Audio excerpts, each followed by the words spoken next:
I'm pretty sure when I showed my Neopets Darkest Fairy trailer, as long as it wasn't taken down already, at least a few people were asking, "But Jen, what is Neopets?" Neopets is a virtual pets website where users can create or adopt a virtual pet, aka Neopet, and buy things for them using virtual currency called Neopoints. And Neocash, but we'll get to that later. Neopets was created in November 1999 by British University student Adam Powell and Donna Powell, formerly Donna Williams, with the goal of keeping university students entertained and possibly to make some cash from banner advertising. There were lots of popular culture references, such as one Neopet simply being a picture of English television presenter and entertainer Bruce Forsyth, and it quickly caught fire. Like Christmas 1999, Neopets was logging in at 600,000 page views daily, and Powell sought investors for the site's upkeep. This leads to, where else? America, where American businessman Doug Doering, along with other investors, bought the majority of the shares in January 2000. April 2000, Neopets Incorporated was open for business. Any intellectual property that didn't belong to Neopets was removed, such as replacing old Brucey with a penguin, but the site kept the British spellings, causing me and others like me to misspell everything until high school. Neopets was purchased again in 2005 by Viacom. The site was redesigned with a different layout, and by 2011, Neopets logged in over 1 trillion page views since its creation. Neopets have a wide variety of species to create, and even more colors that they can come in. Species vary from cat-like creatures and dogs and fish, to dragons and alicorns and aliens. Some Neopets users need to meet special conditions in order to get them, and some can only be created on certain days, but any pet can be gotten. Pets can only come in a choice of 4 primary colors originally, but you can change their colors using rare items called paintbrushes. Boring in blue? Go all out and turn them into a ninja with the stealth paintbrush. Have you imagined your pet as a forest sprite? Try the woodland paintbrush. Want a less dynamic change with your Neopet, but want a different color? I recommend colors like purple or shadow or skunk.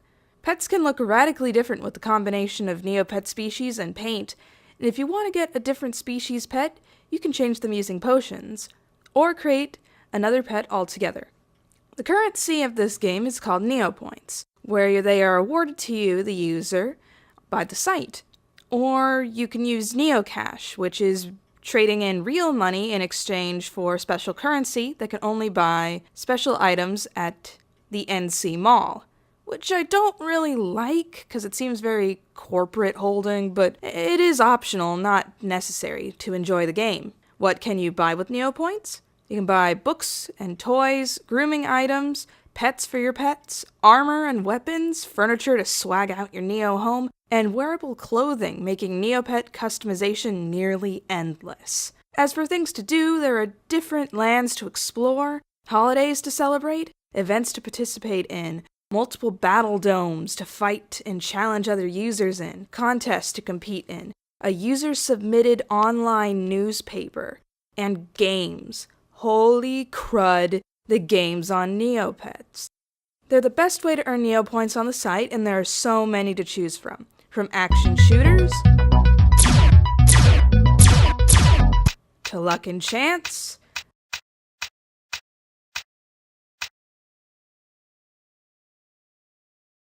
to puzzles, to why is Habitrarium so addicting? Yes, good. My army is growing stronger. My workers are working the trees to gather more supplies.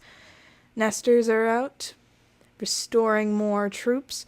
We got my soldiers over here guarding right outside, in case we are to be invaded by invaders. Go, my slaves. You can earn trophies for getting high scores, and many of the games can be played as multiplayer to compete with friends. Neopets also was pretty big in marketing back in its heyday. Don't see it that often now because they retired all their collector's plush. Most of the plush, when it still looked pretty good, was only available through Limited 2. causing many boys to go out of their comfort zones and possibly have their manhood questioned when they walk into the girliest store in the mall and buy plushes. Seems interesting. That seems to be happening again as of late. The staff working at Neopets are also wonderful with a unique sense of humor. They're known by their nicknames. Here's a sample. They compete with each other in staff tournaments and star in their own game. A Flash version of Whack-A-Mole with catchphrases. Ow, that hurt. Ow! Ouch. Ow! Ow! I wish I could work for this nerd-tastic team. Neopets also has tons of community features for users to chat with and contact other users, such as NeoMail, which is like email where you can contact other users privately. They have Neo boards, which are discussion boards where you can talk on on-topics discussions. And they have guilds, which are groups of users with similar interests, and they have their own special message board. You can change how you appear on these message boards by collecting what is known as avatars. Avatars are little GIFs that you can have as your image on these message boards and can be found throughout the site when completing certain tasks, such as feeding your pet a certain food item, or grooming them with a brush, or beating a high score on a video game. Discussions can be somewhat restricted, though, on these certain community features. And if Neopets thinks you're talking off of subject, or you are using too foul of language, they will edit the text themselves.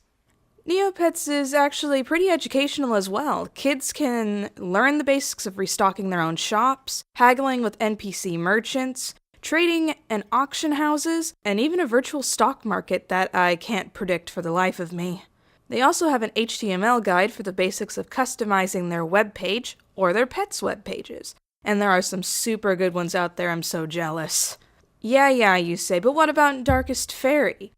Neopets' Darkest Fairy was released in 2005, around the time Neopets was bought out by Viacom. It was made by Sony and Idle Minds, the guys who made this game and this remake, on what I suspect was on a very limited budget. It wasn't rated very high by critics, but it still has a fan base with a love for the story, characters, and the environment presented to them. Neopets made a similar style game for the PSP, but it was not as well received. This was the last action-adventure Neopets game we received, since the next games that were made were puzzle games.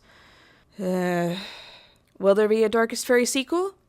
Most likely no, but we can always hope, right?